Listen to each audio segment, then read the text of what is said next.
There's a near zero chance that you've discussed or even read about this philosopher in any college philosophy classes, and yet this philosopher has gained widespread recognition throughout the internet. Therefore, it'd be difficult to consider this person a forgotten philosopher. That philosopher is Max Stirner, and he is commonly associated with the philosophy of egoism. This video will be divided into two parts. Part 1 will give a general biography of Max Stirner and who he was, and then in part 2 we'll look at some writing from him that provides a look into what his philosophy is all about. So most biographical information on Stirner comes from another egoist philosopher, John Henry Mackay. Mackay even asked Friedrich Engels, yes that Engels, to draw up those famous cartoons of Stirner. So although never meeting, this Mackay guy was a big fan. Anyway, Stirner was born as Johann Caspar Schmidt in Bavaria, Germany. I've never been, but it looks like a cool place. His family was pretty religious, which might be relevant later on. Unfortunately, within half a year after Stirner was born, his father died. Then 2 years later, his mom remarried, so as a baby it might have been hard for him to know who his real father figure is. To further make things worse, it said that Stirner as a child was left behind when his mom and her new husband left town, but he was eventually picked up again.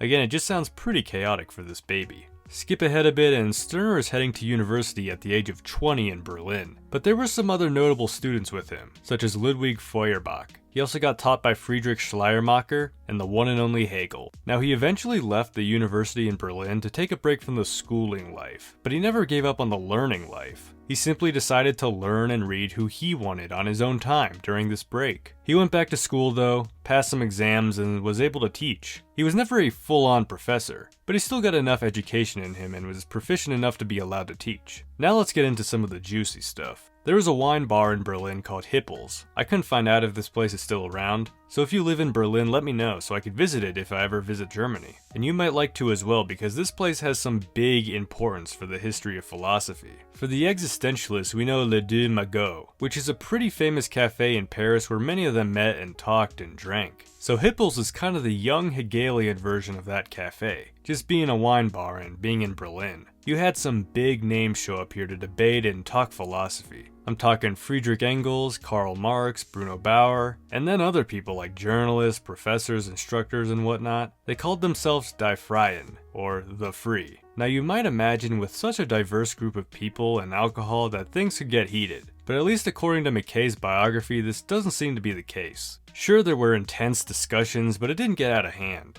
and oftentimes the night would end in good times, telling dirty jokes and drinking. Imagine Stirner and Engels, who have conflicting philosophies, sharing a drink together and laughing. Maybe even getting a bit flirtatious. Now after sitting in these discussions, adding to them, and formulating his own thoughts and philosophy, Max Stirner emerged. He got his name as a result of his big forehead. Stern apparently means forehead in Germany or something, I don't know. So this megamind man started signing off his works as Max Stirner, and Stirner carried himself in a calm, light way. In short, he gave a thoroughly pleasant impression. He appeared self-confident and calm, without hasty and jerky movements, with a light trace of pedantry. He seemed like a pretty secret guy, like he would go to these meetings but he didn't have any close friends or even enemies. Which is weird to think about because you read his philosophy and he sounds very passionate and radical, but in his personal life he just seemed very go with the flow, blend into the crowd. And in these meetings he was usually pretty quiet, throwing in a remark here and there.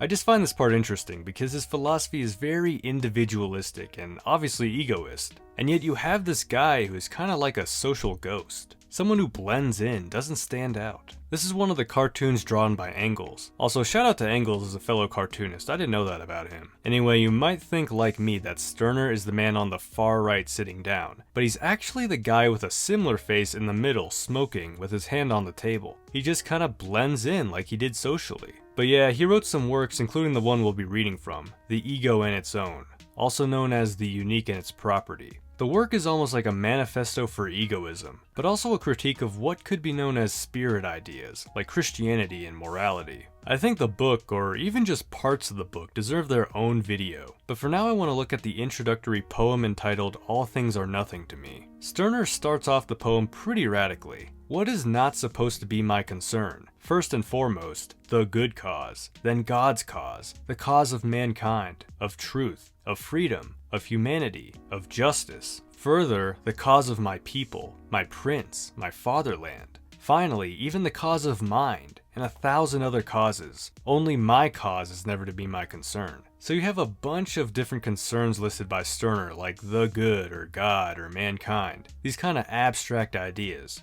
Someone might look at this list and say that God and mankind are different. One is spiritual and the other is more concrete. But Stirner would say that Christianity and mankind are both these abstract ideas, these spirits or ghosts, or as commonly seen in memes, spooks. We can't necessarily point at something and say, that is God. Likewise, could we do the same for mankind, morality, justice? There isn't some concrete thing in the physical world where we can point to and say, that is love or that is honor. So when people talk about these essences, like the essence of mankind or morality, Stirner sees a great similarity to religion. In another section of the book he writes, "To know and acknowledge essences alone and nothing but essences, that is religion. Its realm is a realm of essences, spooks, and ghosts." People who believe and pursue these spirit ideas are said to have wheels in their head, according to Stirner, and are possessed in a sense. He also uses this phrase fixed idea to refer to a spirit idea that has seriously taken hold over someone's life. This would include Christians who go to church and believe in the spirit idea of God, but it would also include political atheists who advocate for ideas such as peace, social justice, equality, prosperity, or whatever. What is it then that is called a fixed idea? An idea that has subjected the man to itself. When you recognize, with regard to such a fixed idea, that it is a folly, you shut its slave up in an asylum.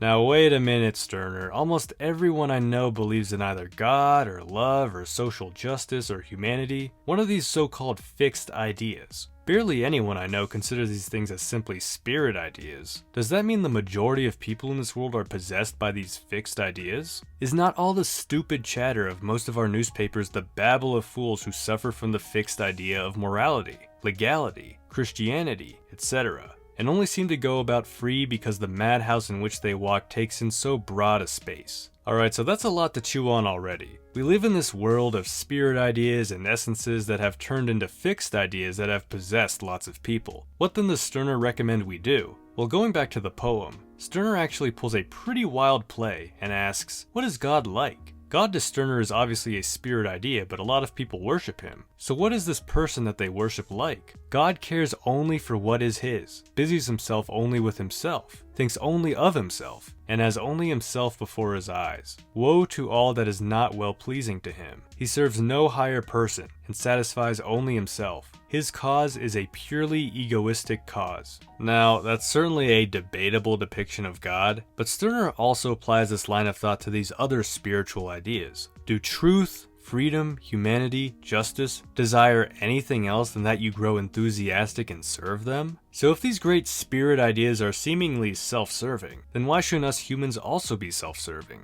More specifically, why shouldn't the individual be self-serving? Again, this is a very introductory poem to Stirner's philosophy, more akin to a movie trailer than a SparkNotes summary. So obviously Stirner has a much larger justification for this in his work. But for now he's just saying, look, people, like these great spirit ideas that y'all worship, I'm gonna act like them. I'm only concerned with me.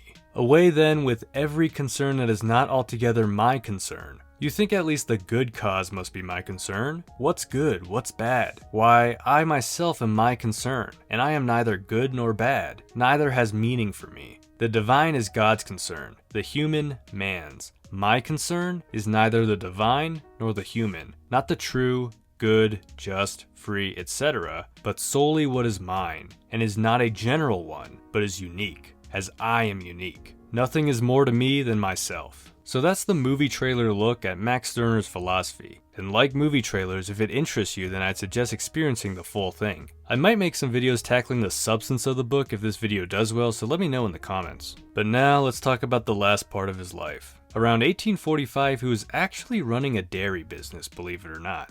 But that failed, and Stirner and his wife fell into poverty. This poverty obviously caused a lot of stress between the couple, and they split. So here's Stirner, broken alone, he barely goes out, writing a little bit here and there, and the next 10 years of his life were pretty difficult and withdrawn. But he was still considered healthy, that is, until he unexpectedly died. There are a couple different accounts given. Some say he died because of a tumor, and others say that some poisonous fly stung his neck. I don't know. He died at the young age of 49, and some of his friends from the wine bar club attended his funeral.